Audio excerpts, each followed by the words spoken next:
কেন্দ্রীয় মন্ত্রিসভার বৈঠকে নতুন এক সিদ্ধান্ত গ্রহণ।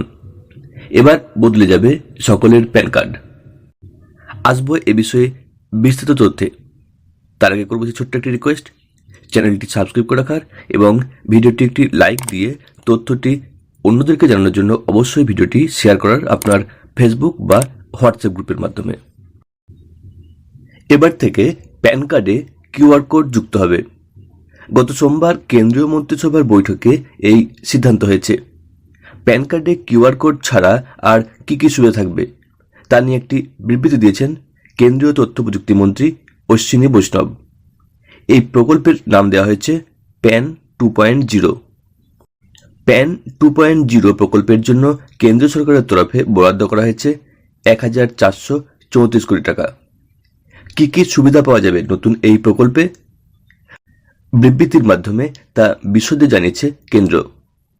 বলা হয়েছে, প্যান কার্ডে কিউআর কোড থাকার ফলে আয়করদাতাদের আর্থিক লেনদেন অনেক সহজ এবং স্বচ্ছ হয়ে উঠবে।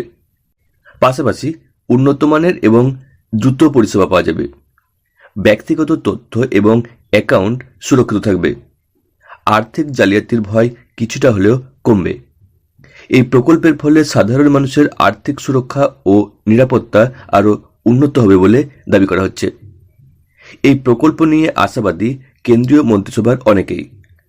কেন্দ্রীয় স্বরাষ্ট্রমন্ত্রী অমিত শাহ এক্স হ্যান্ডেলে লেখেন, প্যান 2.0 প্রকল্পের মাধ্যমে আয়করদাতাদের অনেক সুবিধা হবে। তারা নতুন প্রযুক্তির সাহায্যে স্বচ্ছ, সহজ এবং উন্নত পরিষেবা পাবেন। তবে কিভাবে এই প্রকল্পটির কাজ শুরু হবে তা এখনও পরিষ্কার নয়। পাশাপাশি কবে থেকে এই পরিষেবা চালু হবে তা নিয়ে এখনো কিছু জানায়নি কেন্দ্রীয় সরকার। তো দর্শক বন্ধু, শেষে আবারও অনুরোধ করব, ভিডিওটি লাইক দিয়ে তথ্যটি অন্যদেরকে জানানোর জন্য অবশ্যই ভিডিওটি শেয়ার করার।